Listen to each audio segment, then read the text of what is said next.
Muito prazer estar aqui com vocês. Eu não sei se... Acho que todo mundo me conhece, né? Todo mundo se conhece aqui.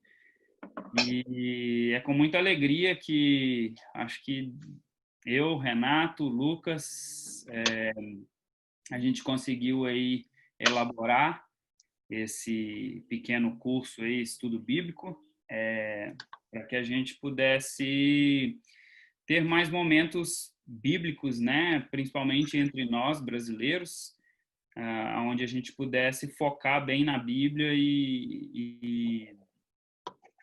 porque eu não sei quanto de vocês aí, qual é a história de vocês dentro da igreja, mas eu venho de uma igreja que, tipo, a gente tem escola bíblica dominical, não sei quem já participou disso, então eu amava, né? Era um negócio que eu amo ainda, né?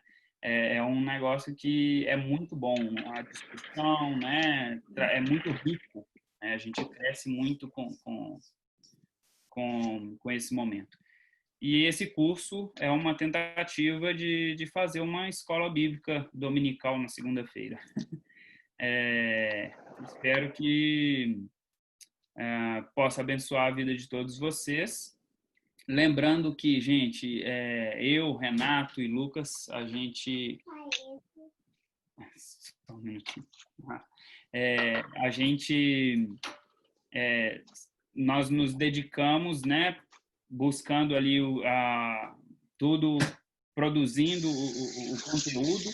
Então, a gente não sabe tudo, a gente não é os professores, os mestres Jedi da teologia, a gente só está disponível com vontade de fazer isso acontecer. Então, nós vamos aprender juntos. Lógico que vocês podem fazer perguntas, mas espero que vocês tenham um pouco de carinho com a gente e saibam que a gente não vai ter todas as respostas também, tá? Mas a gente está aqui para poder se ajudar, né, numa caminhada cristã e à medida que alguma pergunta não for respondida, pode ter certeza que a gente vai se esforçar para poder na aula, se a gente não conseguir na mesma aula, na próxima aula a gente trazer as respostas. E vocês também ficam livres, tá, gente, para dar a opinião de vocês, estudarem também, tá? A gente vai passar algumas coisas para vocês lerem, até mesmo do próprio material que a gente produziu, das fontes, né, que a gente produziu as aulas, para que vocês possam ter acesso a isso, estudar também e tirar suas próprias conclusões. Eu acho que como cristãos, esse é o movimento da igreja, né? Esse é o movimento teológico, onde a gente, cristãos, pensantes, nós vamos refletir juntos na palavra e nós vamos buscar para que o Espírito Santo nos dê a revelação que é dele, né? Que é a mensagem que Deus tem para a gente. Então, a gente vai crescer junto nisso. Então, sem mais delongas, a gente vai ter essa aula hoje de introdução e mais 10 aulas. São 10 aulas que vão trabalhar os 5 solas. Então, de 5 solas, a gente vai ter 2 aulas sobre cada sola. Beleza? Alguma dúvida? Podemos começar? Então, gente, quem sabe o que é reforma protestante e do que se trata a reforma protestante, o que é ser protestante, quem sabe o que você é hoje como cristão evangélico, o que você é? Alguém quer comentar aí rapidinho? Pouco, é sobre a questão de Martim Lutero. Martim Lutero, não é isso?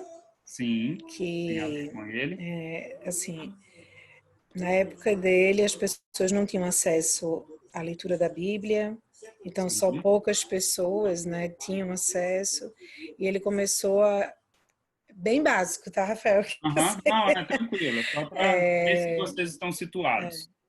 E aí ele começou a identificar que, assim, a palavra devia ser conhecida para todos, né? Uhum. E aí começou a ter alguns itens da reforma, né? Que ele, eu não sei te falar quais são, mas houve esses, né? Esses itens aí da reforma Esses protestos. que ia contra aquilo que existia da igreja naquele momento, né? Certo. Mais ou Certinho, menos Ana. isso. É isso aí. No básico do básico, é isso aí. Hoje vai ser uma aula de introdução, né? Para que a gente chegue aos 5 solas. Então, primeiro a gente precisa entender o que levou a gente, eu vou falar a gente por enquanto, a gente criar os 5 solas. Então, após ali Jesus, vieram os apóstolos, né, e veio a formação da igreja cristã, e essa igreja cristã é a igreja católica, que a gente chama de católica, e o significado de católico é universal, tá, gente?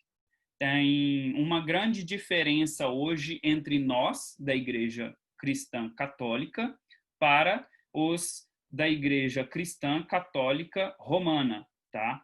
E aí nós vamos ver essa diferença agora. Ou seja, no passado, quando após os apóstolos, o movimento que surgiu ali a partir de Jesus, né, a partir dos apóstolos, no caso, Pedro foi ali, né, que a gente chama de os apóstolos são os que fundaram a igreja, né?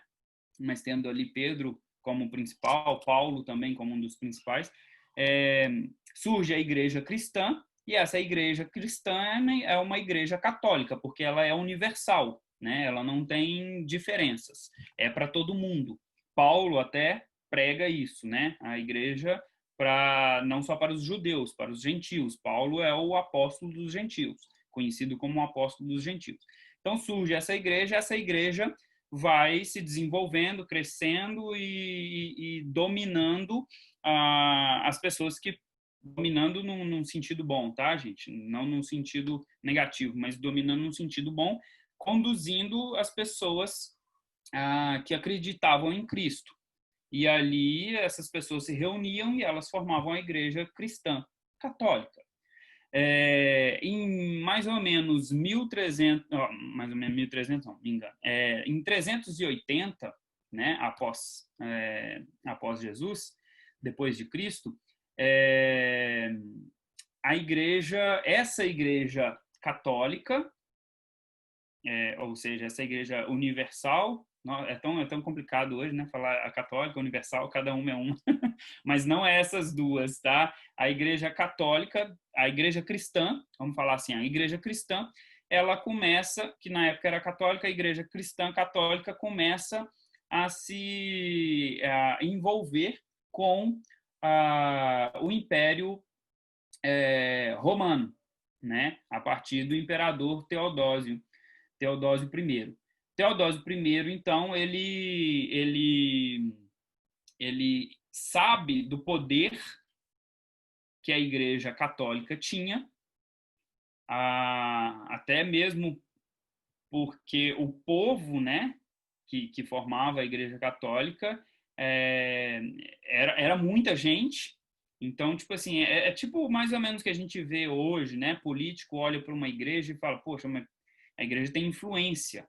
Então, o imperador, lá naquela época, ele já sacou essa parada e ele começa a trazer a igreja católica para dentro do império.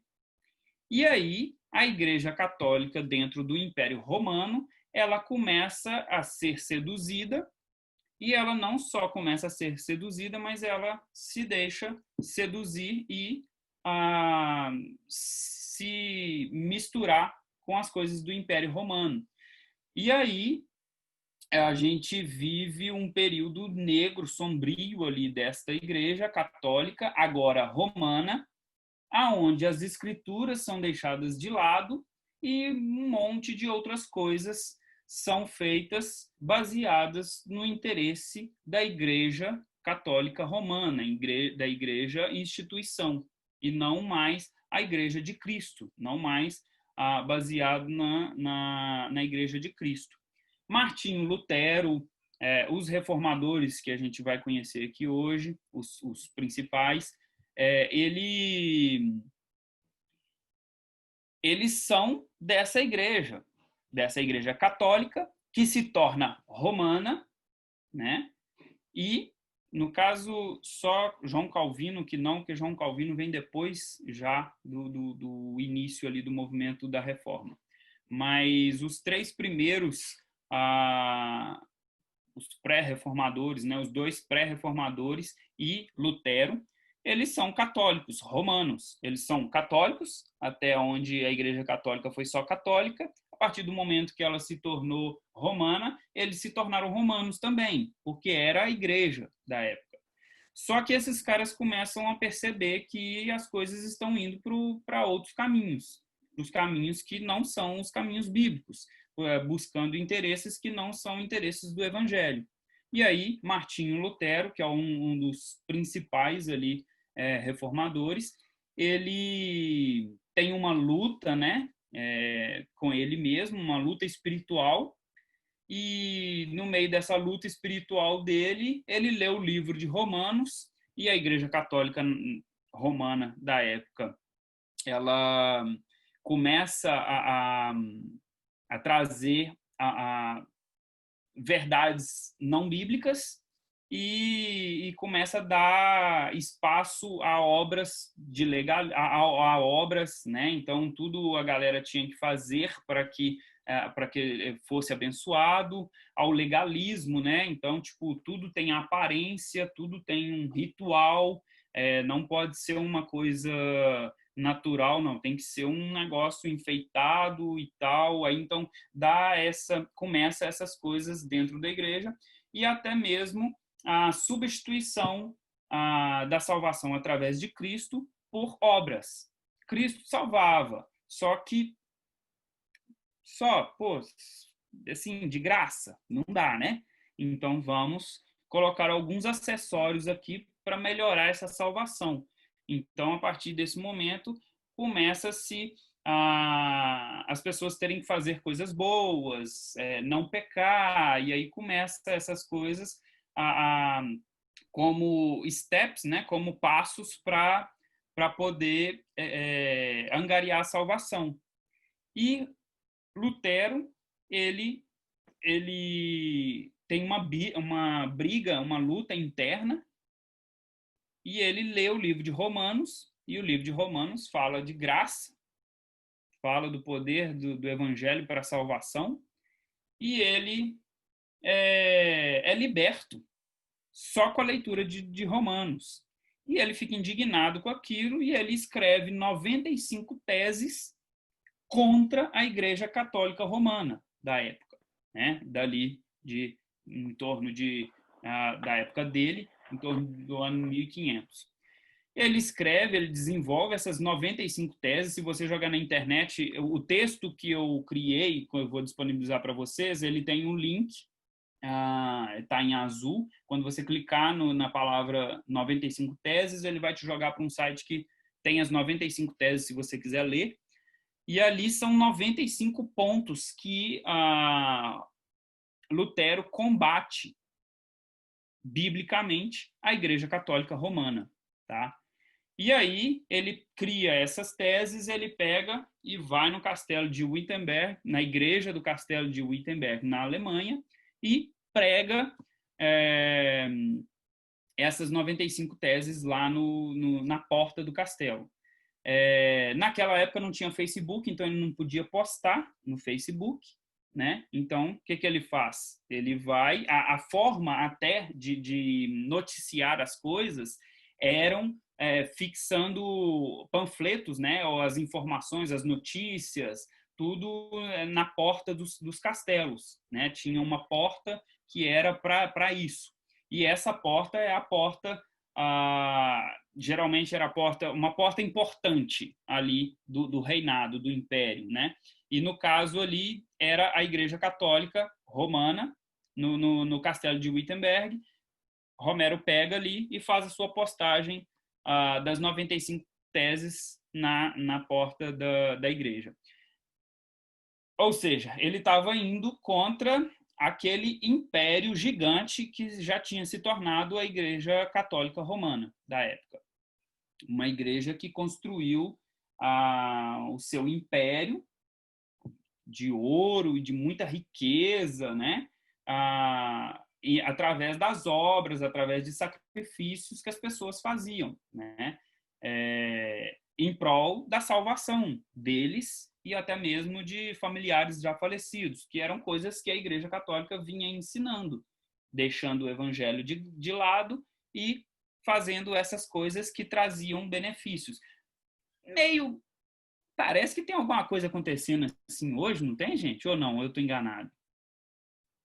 Parece que a história é meio que um ciclo, né? As coisas acontecem no passado e parece que vai acontecendo de novo. É meio estranho, né? Eu não estou conseguindo ver a cara de ninguém, então não sei qual que é a reação de vocês, mas enfim. Rafa, Oi, pode falar. uma pergunta. Você disse, por exemplo, que a igreja começou a fazer parte ou a ter relação com o Império Romano por volta de 380 depois de Cristo. E Lutero veio somente na época de 1500. A gente pode se entender que o período negro que você estava falando durou 1.200 anos aproximadamente de influência da igreja com a política do Império Romano? Sim. É muito tempo, até mesmo para que quando Lutero começa essa batalha, a Igreja Católica Romana era poderosa, né? Tão poderosa quanto ela é hoje ainda, né? E eu acho que ela tem esse poder hoje por causa desse passado, que esse Sim. passado foi um passado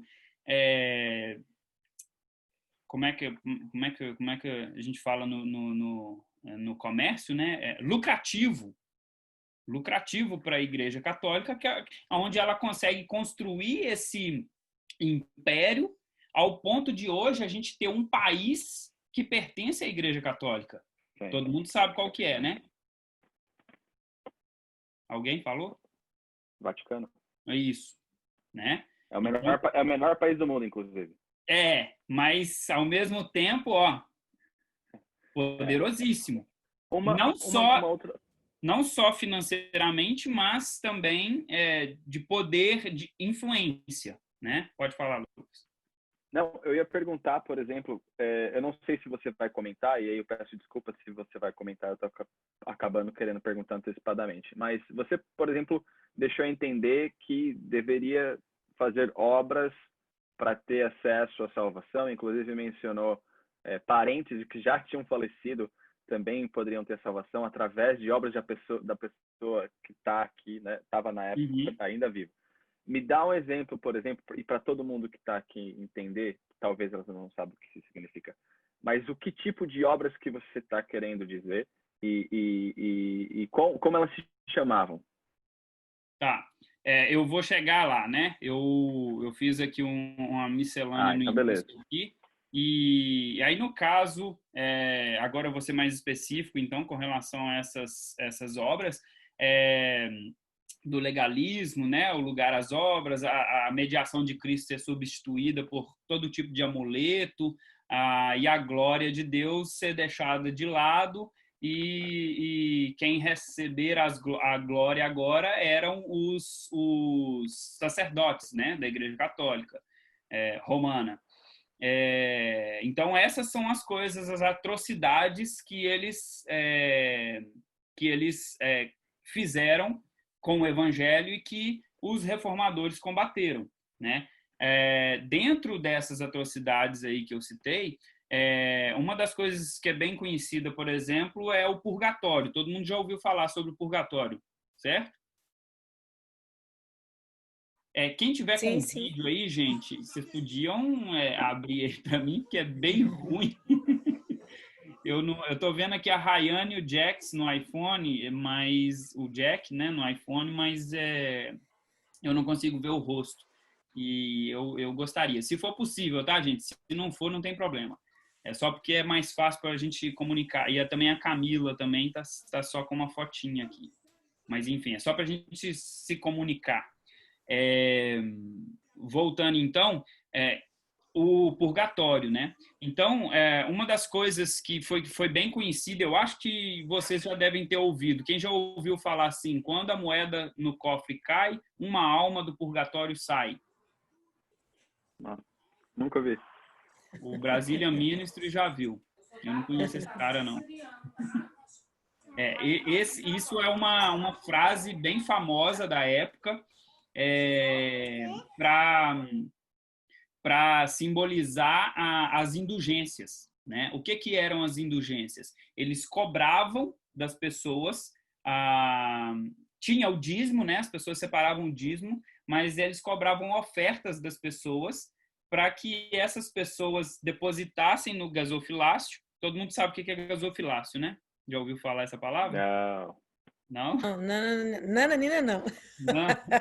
Eu também não. Não. Gasofilácio, gente, hoje a gente tem um saquinho, né? Na Broadway lá, passa o saquinho. No Brasil tem um monte de igreja também que tem esse saquinho. Mas gasofilácio é aquela caixinha que fica lá na frente. E aí a galera vai depositar o dízimo, ela coloca no gasofilácio. É o nome do cofre. Eu não sei porquê, eu não sei explicar a origem da palavra, não, mas a palavra é essa, gasofilácio. Tinha até um pastor na minha igreja que ele falava: vamos depositar os dízimos e as ofertas no gasofilácio. Ele falava mais ou menos assim. Achei que você ia falar que o nome do seu pastor era gasofilácio. Não. Então, eles usavam as indulgências para poder pregar para o povo que, tipo, quanto mais você der, mais parente que está no purgatório, preso lá, esperando a salvação, você tem chance de resgatar. E aí a galera ia, né? Pô, seu pai morreu, você sabe que seu pai não foi salvo. Você sabe, né? Entre aspas. Você sabe que seu pai não foi salvo, e aí você ia lá e queria, pô, mesmo que você, não, pô, eu acho que ele sempre frequentou a igreja e tal, não sei o quê, mas é melhor pagar, né? Que aí garante logo. Então a galera ia lá e depositava moedinha no gasofilácio. E aí essa frase é bem famosa na época. Quando a moeda no cofre cai, uma alma do purgatório sai. É um bom slogan para uma igreja. Então, essas coisas foram inseridas dentro da igreja. E Lutero combate exatamente isso, a justificação por fé, né? Porque ele tem um entendimento ali, lendo Romanos, e ele entende que a justificação, ou seja, a salvação, né? Você se torna justo a partir da obra de Cristo na cruz, e não a partir das nossas próprias obras, não a partir do que a gente deposita no gasofilácio, ou no caso, no cestinho da oferta. Ele combate isso. Os outros reformadores, eu vou dar uma acelerada aqui, já são 7h31, mas está indo. Os outros reformadores são João Calvino, né? E John Wycliffe e John Huss. São os principais, né? O John Wycliffe e John Huss, eles são pré-reformadores. Eles vieram antes dessa data. Eu falei para vocês aí da data, eu acho que eu não falei, né? Quando que o Lutero foi lá e postou lá no Facebook da época? Não. Não? 31 de outubro de 1517. Inclusive, em 2017, eu ainda estava no Brasil, a igreja presbiteriana, eu era da igreja presbiteriana lá, e a gente comemorou os 500 anos da reforma, né? Então, 1517 para 2017, 500 anos aí. Hoje nós estamos com 502, 503, 504, né? Vamos fazer agora, dia 31 de outubro. 31 de outubro a gente faz 504 anos de reforma protestante. Então, gente, 504? 3? 503. Tá, desculpa. Eu errei. Então, tá, a gente vai completar 503. Certo? Uhum. Tá. Então, a gente vai fazer 503 anos de reforma protestante. Então, você que está numa igreja evangélica hoje, você é um protestante. Você pode falar isso. Às vezes, quem já ouviu alguém falar, eu sou protestante, e não entendeu nada que o cara falou? Alguém já tinha ouvido alguém falar assim? Que tipo, você é evangélico, você é crente, você é católico, o que você é? O cara falando, eu sou protestante. Alguém já tinha ouvido alguém falar isso? Sim. E por muito tempo eu não sabia o que significava que eu era protestante. Que é muito comum nas igrejas do Brasil, inclusive, na minha opinião. Pode ir. Eu posso tirar a galera do PT que protesta contra o Bolsonaro protestante também? É protestante, é um outro tipo de protestante. Mas esse protestante que nós estamos falando aqui, gente, que nós somos hoje, nós protestamos contra a Igreja Católica Romana, que deixou a Escritura de lado, que deixou a salvação por Cristo de lado, que deixou os interesses do Evangelho de lado pelos próprios interesses, né? E se tornou esse império que hoje está aí. E que muitas das vezes, né, tem até um dos pontos que os pré-reformadores combatiam era a questão da submissão das escrituras ao papado. Então, a última palavra na igreja não era das escrituras, era do clero. Então, tipo assim, leu lá na Bíblia, lemos aqui, entendemos isso, mas o Papa falou o contrário, segue o Papa, entendeu? Então, era dentre tantas coisas, só para vocês terem ideia, gente, seria muito legal se vocês tiverem um tempo, vocês darem uma lida aí nas 95 teses de Lutero, vocês vão entender mais ou menos o que eles estavam ali protestando na época, né? O tanto de coisa errada que estava dentro da igreja. Então, deixa eu ver aqui se eu me perdi aqui. Então, falei aqui das indulgências, aí a gente falou, estava falando, né? Lutero, então, luta principalmente com relação à justificação por fé e não por obras, contrariando as indulgências, né? Calvino, a submissão das escrituras ao papado, e a gente vai ver essa questão das escrituras aí nas nossas próximas aulas. John Wycliffe e John Huss combatiam a ostentação do sacerdócio, né? Que isso também era uma coisa forte, que a questão do status mesmo, né? Do cara ser o papa, o cara ser o sacerdote, o bispo, essa questão de hierarquia e tal. Então, tudo isso esses caras combatiam. Diante dessas coisas, após esse movimento protestante aí de Lutero, né, desencadeia um monte de acontecimentos. Um filme bom, se você tiver tempo, se você nunca viu, eu vou mandar o link aí agora no bate-papo. Mas, cadê bate-papo? Sala simultânea. O link do filme, do trailer, na verdade. Aí vocês assistem o trailer e depois procuram o filme em algum lugar que tenha disponível para vocês assistirem. O filme de Lutero. Alguém já assistiu? Ninguém assistiu, gente? Não. Eu assisti, Rafa. Você já assistiu, né? Quem mais? Alguém mais? Bate-papo aqui. Tá. Eu vou mandar aqui só o link do... Ops. O link do filme.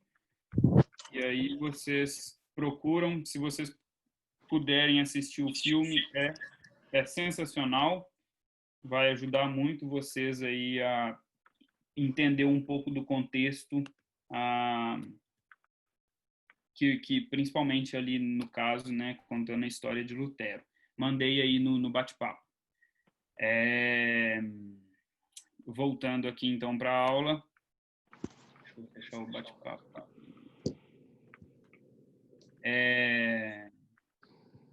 E aí surgem esses movimentos, né, pós Lutero, que foi uma coisa mais exposta, tá? Porque John Wycliffe e John Huss, eles começam a criar teologias, mas elas ainda não tinham sido expostas, né? Para que o povo tivesse acesso e começasse a combater, tipo assim, né? A protestar contra o papado deles, né? A liderança deles. Falou, peraí, aqui, ó, olha o estudo do cara aqui, tá mostrando que vocês estão errados. Então, isso não aconteceu com esses caras começaram a criar esses estudos. E aí Lutero vem, cria as 95 teses, vai lá e posta, e a gente tem essa data, que é o marco, né, da reforma. Após essa data, começam-se os movimentos. Muitas pessoas entendem o que Lutero combatia e começam a seguir Lutero. Não era a intenção de Lutero, tá, gente? Lutero não queria sair da Igreja Católica Romana na época. Ele só queria corrigir as coisas que estavam erradas lá. Mas aí iam contra os interesses do papado, do clero, e voltava para os interesses bíblicos, para os interesses do Evangelho, para os interesses de Cristo, né? Do reino de Deus, e não do Império Católico Romano.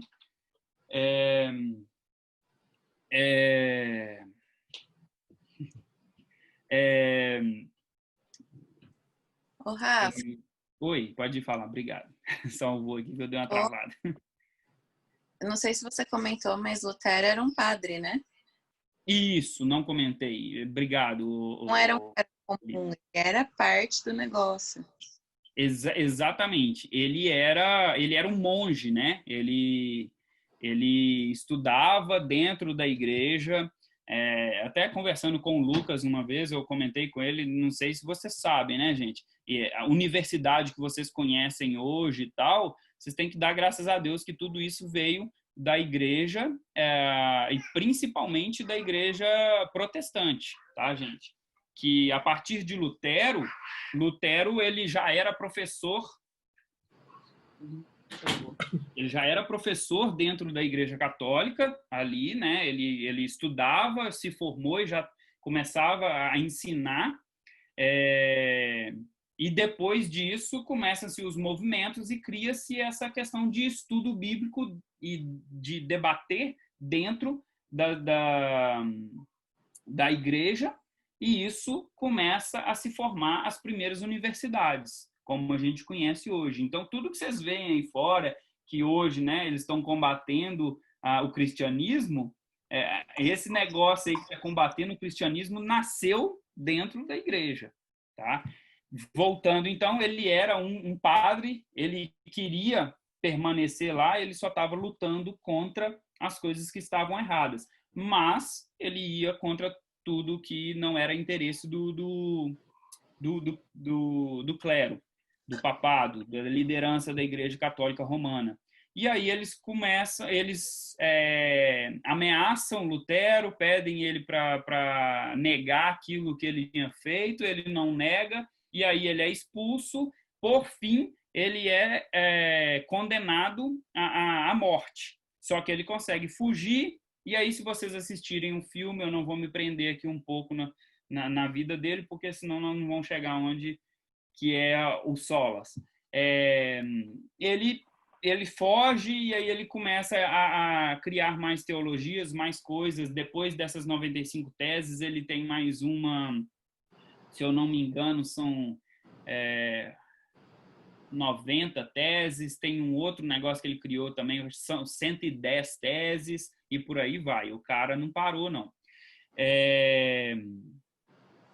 Então, qual que é a importância desses acontecimentos, né? A importância para nós hoje, como igreja protestante, esses caras criaram as bases do que nós temos hoje como igreja protestante, tá? Então, John Wycliffe, John Huss, João Calvino, as 95 teses de Lutero, é um legado muito rico que fica para a nossa igreja hoje, e esses estudos serviram de base para a gente criar os solas. O que são os solas? os 5 solas são os 5 pontos do cristianismo dos quais a gente não deve se desviar. Isso é Bíblia, gente? Não, não é Bíblia, isso é teologia. Mas é algo baseado na Bíblia para que a gente possa sempre constituir uma igreja e a gente for... porque dentro da igreja, quando você prega o evangelho, você lê um texto e você expõe o seu pensamento, isso é teologia. Então, para que norteie... Tá grande?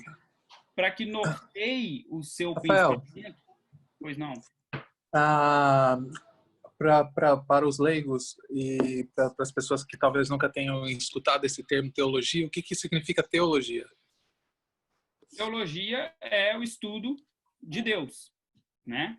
Tel, Deus, logia igual você tem filosofia, tudo que termina... Eu não sei exatamente a terminação aí, a origem da palavra, mas que, amor?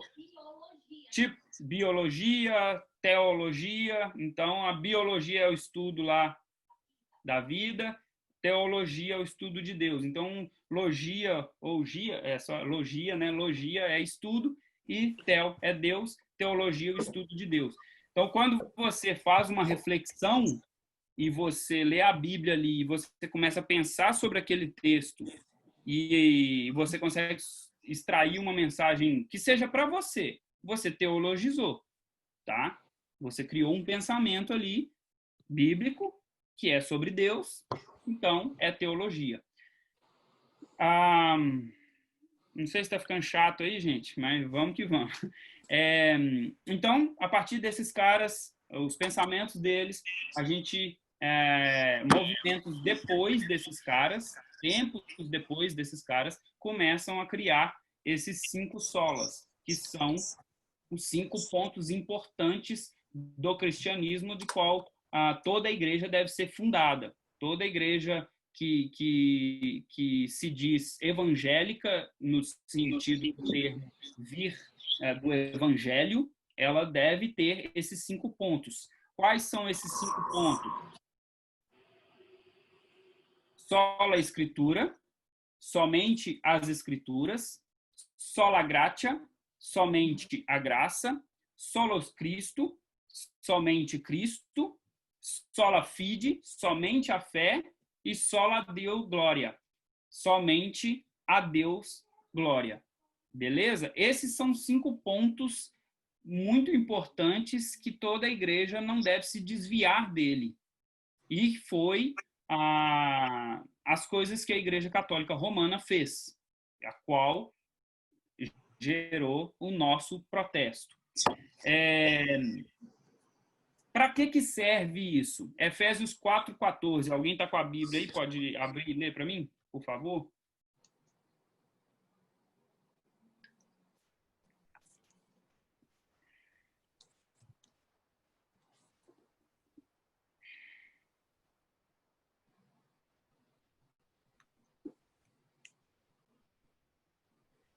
Alguém? A Ana está lendo? Eu não estou ouvindo. Oi. 4:14, Rafa? Isso, Efésios 4:14. Eita. Não vai dar para ler, não, que eu vi agora que aqui eu baixei, está em inglês. Tá. Não, beleza. Então eu vou ler aqui. Não, sem problema. Para que não sejamos mais meninos inconstantes, levados em roda por todo o vento de doutrina, pelo engano dos homens que com astúcia enganam fraudulosamente. 14:15, desculpa. Peraí, agora tem que achar o 15. Antes, seguindo a verdade em amor, cresçamos em tudo naquele que é o cabeça, Cristo. Exato. Então, esses 5 solas, gente, eles são Bíblia? Não, eles não são Bíblia, eles são teologia. Qualquer coisa que seja uma reflexão, seja uma teologia, você pode sim ouvir, mas o seu filtro, a sua base final, ela tem que ser a Bíblia, tá? Então, os 5 solas, eles são importantes, eles nos levam a refletir sobre esses 5 pontos cruciais do Evangelho, mas eles não são a Bíblia. Eles são um acessório ou uma ferramenta extra que te ajuda no crescimento espiritual, no entendimento bíblico e tal, mas a sua vida ela tem que ser pautada pela Bíblia e não pela teologia. A teologia é algo que sai da Bíblia, é algo que flui da Bíblia, mas ela não é a Bíblia.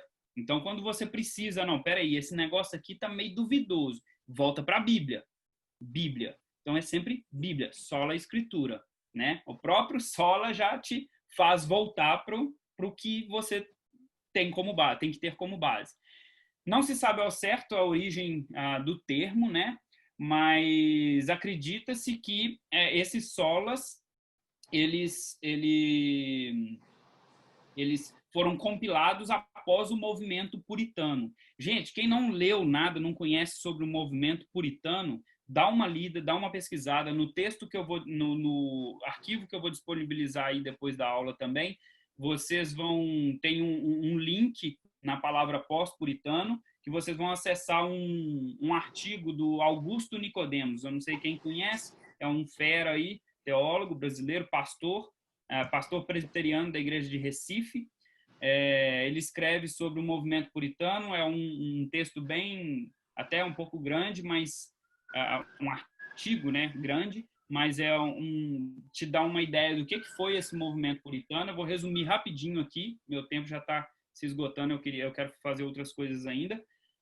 Mas o movimento puritano é um movimento que surge depois da Reforma Protestante, voltado para a Bíblia.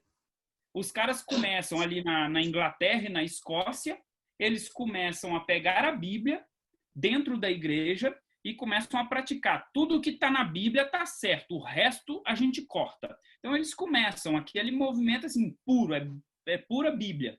E eles são conhecidos como puritanos por causa disso.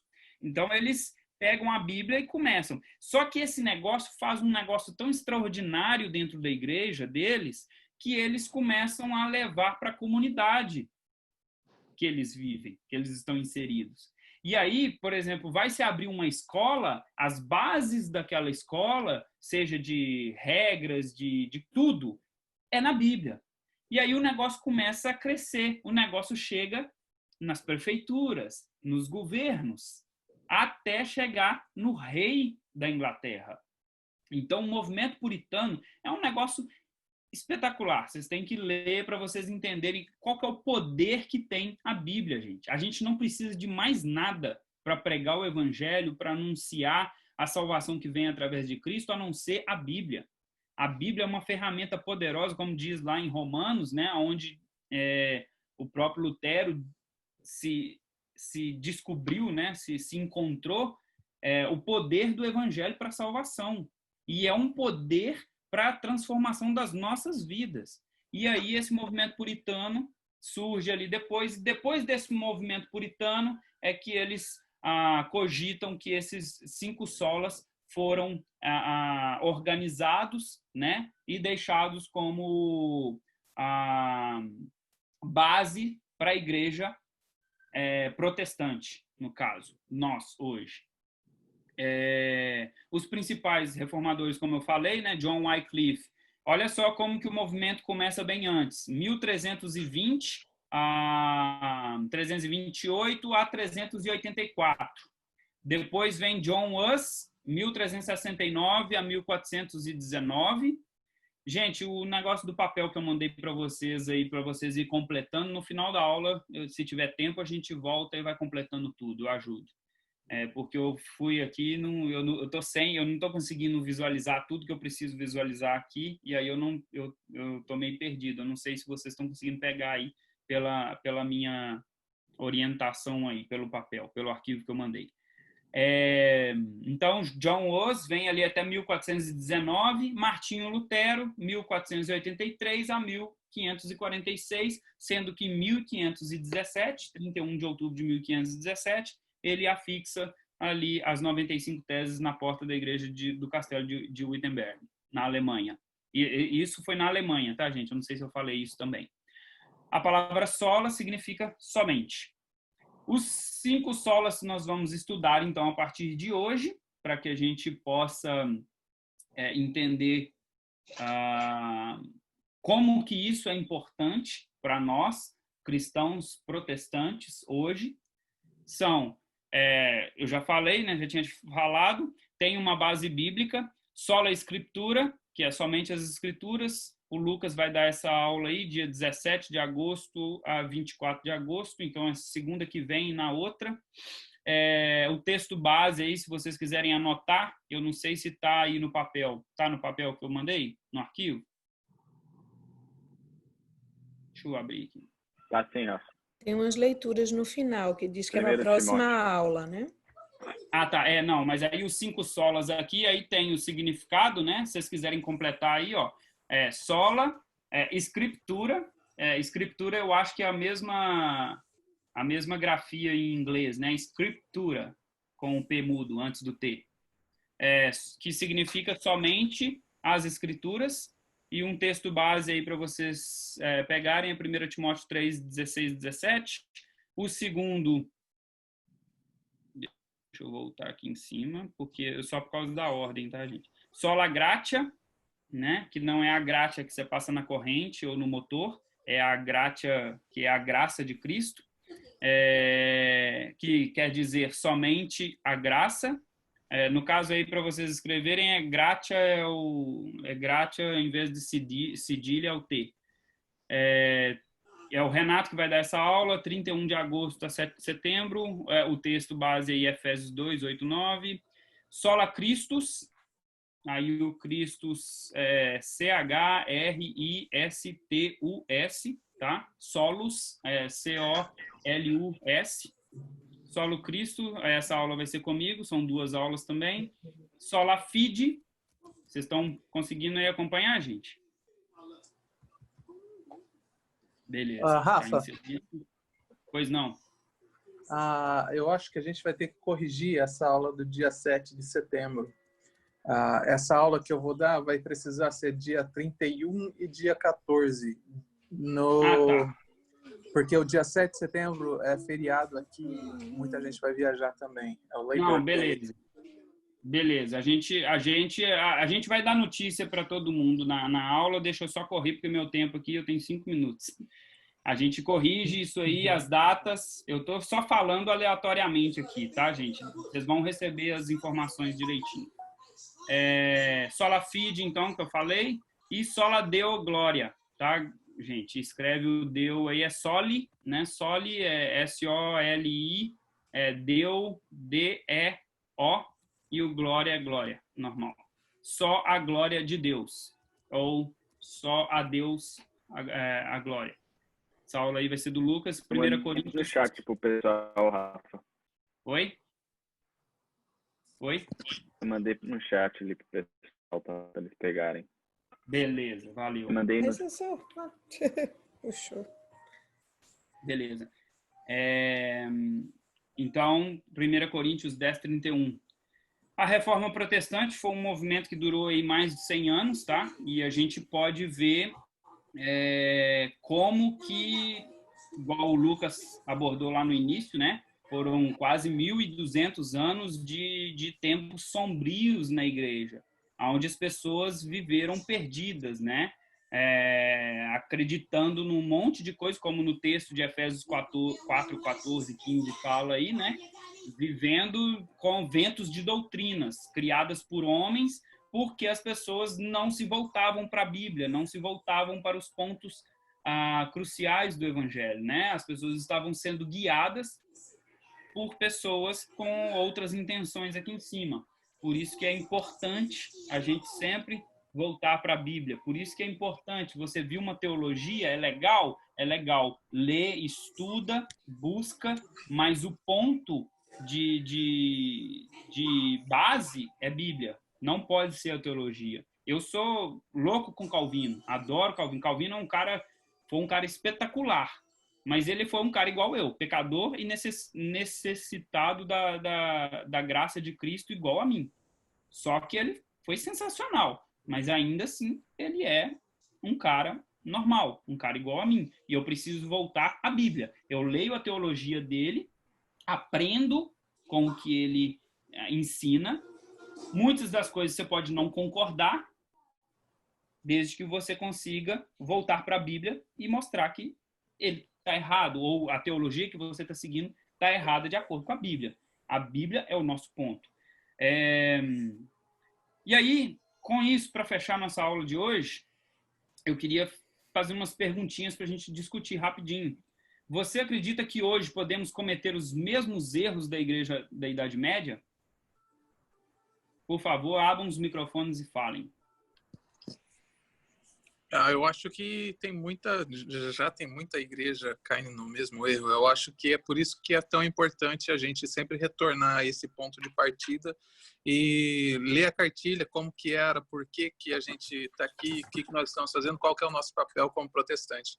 Porque senão a gente acaba caindo no mesmo erro. Não tenho nada contra quer dizer, tem algumas coisas contra ao neopentecostalismo, mas eu vejo principalmente essa onda de neopentecostalismo trazendo várias coisas da Igreja Católica antiga para dentro do nosso meio religioso de hoje. Sim, e até pior, né? Sim. Porque já tivemos a lição da história, mas não aprendemos. A gente teve agora o caso recente, né? E eu vou citar nomes porque a Bíblia fala para a gente fazer isso, né? Até quem lê aí Calvino está acostumado com... eles se xingavam, né? Os teólogos se xingavam entre si. Eles falavam, esse cachorro sarnento que falou isso, isso e isso, e ele está errado porque a Bíblia fala isso, isso e isso, e eles se xingavam, né? Mas... o movimento aí desse Valdomiro aí, ó, com o negócio do feijão aí na pandemia no Brasil, né? Gente, não precisa de nada, não precisa de se sentir consciente, com a consciência pesada, achando que, não, isso é um falso profeta, isso é uma vã doutrina, isso é uma heresia, e você não precisa de nada para saber que né? Então, eu acho que é um pouco do que aconteceu lá nesse passado, né? Não recente, mas nesse passado aí que tivemos esse período sombrio. Vou fazer umas perguntinhas para você refletir aí, e aí a gente fecha. O que você conhece sobre a religião que você segue hoje, né? Como é importante você teologizar, você ler, estudar aquilo que você tem vivido, tem buscado para a sua vida. O que você acredita que as autoridades da sua igreja estão te conduzindo ao caminho que te leva a Cristo? Isso é muito importante. A gente está numa igreja protestante, mas que ela precisa sempre... a gente chama na teologia o termo de igreja reformada, sempre reformando. Ou seja, nós quebramos aquele significado do clero poderoso que estava acima da Bíblia, para que a nossa liderança básica seja Cristo, seja a Bíblia. Então, se o meu pastor está ali e ele foge da Bíblia, ele está errado. E eu tenho autoridade para chegar e falar, pastor, peraí, o que você falou, de acordo com a Bíblia, tá assim, discutir com ele e tal. Se tiver errado e tal, você tem autoridade para poder admoestar seu pastor. A gente precisa entender isso. Nós somos sacerdócio real através de Cristo. Não existe o clero, não existe o papo. Por isso que a igreja protestante não tem uma liderança unificada, igual a Igreja Católica Romana tem. Então, a gente precisa entender que nós somos igreja e nós precisamos cuidar uns dos outros. Esse cuidado, muitas das vezes, vai vir com admoestações, para que as pessoas voltem para o Evangelho. Tem um site que chama Voltemos ao Evangelho, muito bom também, vocês podem dar uma entrada depois. E o último, como identificar o caminho certo? Para vocês refletirem aí, nas próximas aulas a gente vai começar a entender como identificar esse caminho certo. Seguindo aí, gente, no negócio que eu mandei para vocês, eu acho que não vai dar tempo, né? Já estouramos o tempo aqui já em 15 minutos. Não vai dar tempo de preencher o formuláriozinho que eu mandei para vocês, mas aí eu vou disponibilizar para vocês, vocês mesmos dão uma lida e preenchem lá, se vocês quiserem. Seguindo aí no final desse formuláriozinho aí, tem a leitura bíblica para a próxima aula. Então, são as leituras, os textos bíblicos que dão base para o sola escritura, tá? Que dão base para somente as escrituras. O Tiago está falando aqui que não recebeu o formulário, eu vou mandar de novo. Eu também não. Tá, eu vou mandar de novo e agora, no final da aula, eu vou mandar o texto que vai te dar a base para você preencher os campos abertos do formulário aí. Os textos bíblicos, quem puder aí, ó, a sequência de letras aqui é terça, né, que seria amanhã, então é um para cada dia. Se você puder meditar aí nesse texto, vai ser muito bom para você chegar para a próxima aula. Vamos orar então? Você ora aí para nós então, para encerrar? Claro. Deus, muito obrigado, Senhor, por essa noite. Muito obrigado, Senhor, que hoje foi só a pontinha, Senhor, de muito conhecimento que nós vamos aprender, Pai. Pai, nos ajuda, Senhor, a estar com o nosso coração aberto, nosso entendimento aberto, para que nós possamos aprofundar, Senhor, nosso conhecimento em Ti, para que nós não venhamos ser levados, Senhor, como folhas no vento, por qualquer doutrina, Senhor, que apareça, por coisas novas que apareçam, Senhor. Deus, que o Seu Evangelho, a Tua verdade, Senhor, venha estar cravada dentro dos nossos corações cada dia. Senhor, que a gente possa estar durante essa semana meditando, Senhor, em tudo que foi dito aqui nessa noite, e que o Senhor venha guardar os nossos corações. É isso que nós pedimos e te agradecemos em nome de Jesus. Amém. Amém. Amém. Valeu, gente. Até a próxima. Obrigado.